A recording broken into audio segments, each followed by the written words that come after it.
I'm Bonnie Kearns, and I'm a graduate of Lambton College. I started in '84. Well, I always wanted to be a registered nurse, but for a part of my career, I was a practical nurse. And then when my children showed they were capable of self-care, I decided to start at Lambton College. So I applied, I think in 1982, and wasn't accepted, so I went home and cried.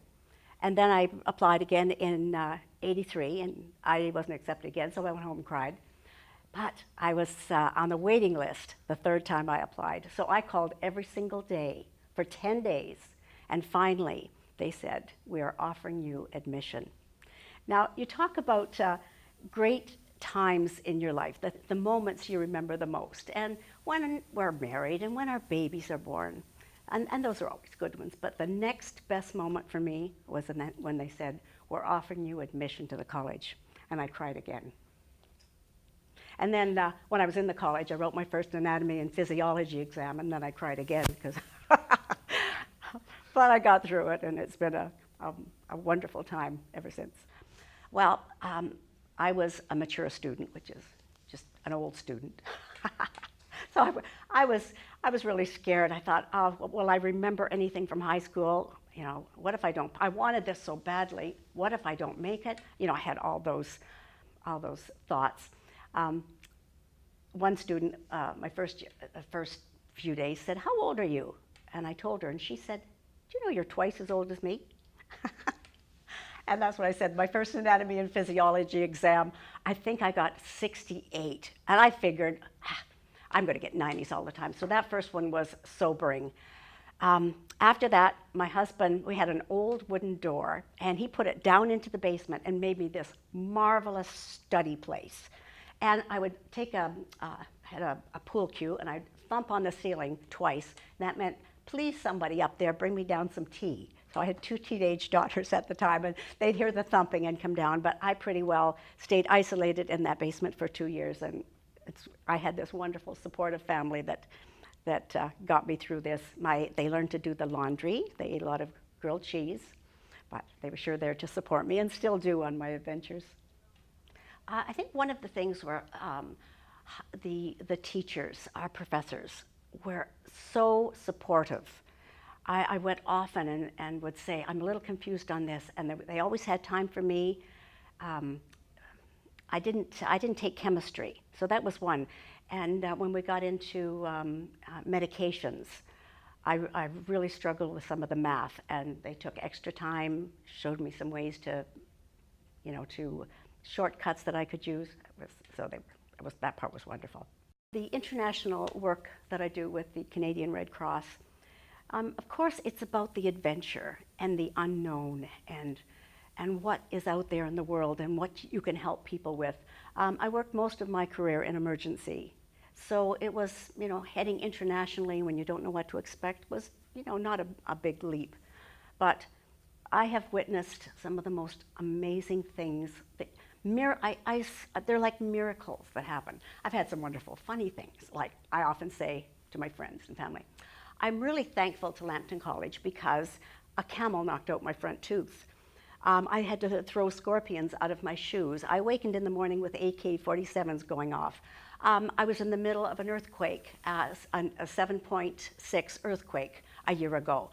And I would not have had any of these opportunities if I hadn't come to Lambton College. So I say, thanks, Lambton College, for all those amazing events in my life.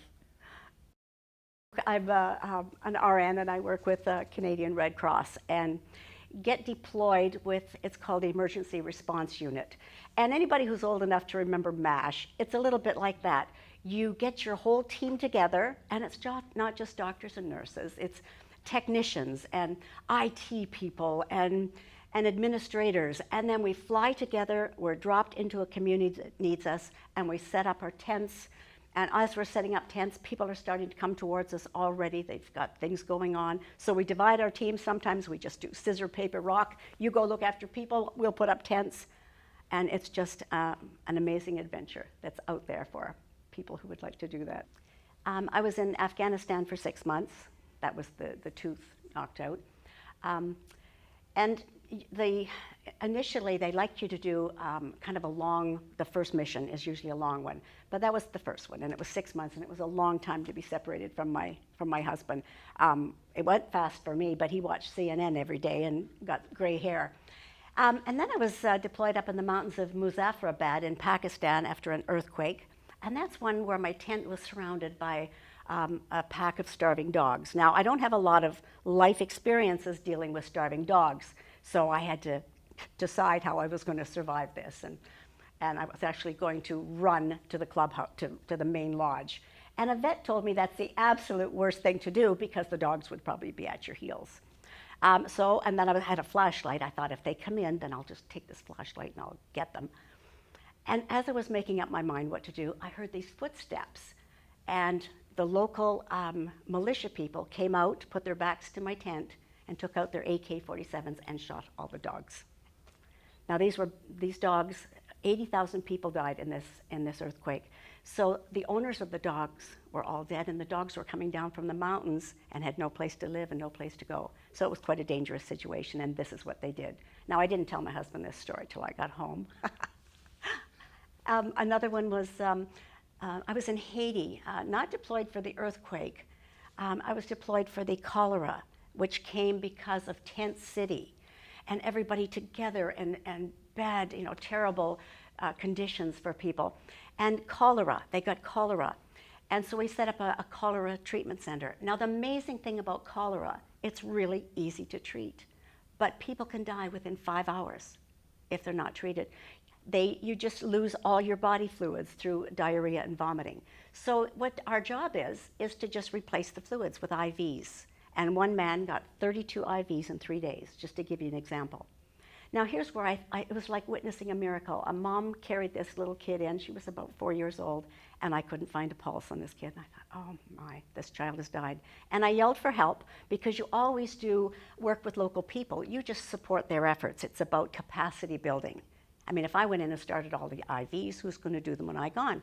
So I just, yelled. They came over. The child had 4 IVs, 1 in each leg, 1 in each arm, and we squeezed the IVs in like this. Within 20 minutes, she opened her eyes and talked to her mom.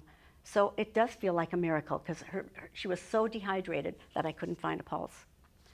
So, that was Haiti. Another one was I think it was last year in Nepal. They had the huge earthquake. And the team were deployed to Nepal, and we were up in Dunche, which is about 65 kilometers from Kathmandu, but up on mountain trails that you would not imagine. When you look over the side, you can't even see where the tires are. You're looking straight down, and lots of buses have rolled off this mountain.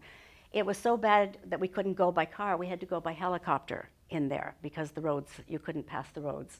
And I had a really interesting job. I was part of the mobile clinic team. So we would take a couple of cars, and we'd have a doctor and me and an interpreter and the driver. One car and a couple of trunks, I meant. And we'd climb up into the mountains as far as we could get, and I was working out of somebody's kitchen. And the doctor and the interpreter were right by the door, and there were 15 people on the floor. And I was behind the counter, and the doctor yelled, "I need some ibuprofen." So I'm bent over trying to get this ibuprofen, and I think I'm dizzy. I'm thinking, oh, I need a drink of water. And because the room started to move, and it wasn't me being dizzy, it was the second earthquake that hit. And I tried to move, and I couldn't. People were at the door, and I couldn't get out. So there was a plastic kitchen chair. So I got on my hands and knees, and I was crawling under this chair to keep anything from falling. And the interpreter, who was a young man named Abhijit, 22 years old, I saw him push through the crowd. He came behind me and wrapped his arms around me and covered the top of my head and pulled me backwards through the crowd out into the open space. So, I mean, I really have witnessed some amazing things in my career.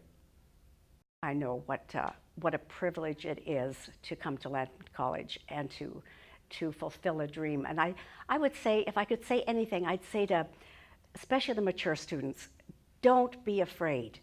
You're going to be the same age in 2 years, whether you go to school or not. So just go for it. Just say, I'm going to do it. Get as much support as you can from your family, and just take it off your bucket list and go for it. It will be a phenomenal experience.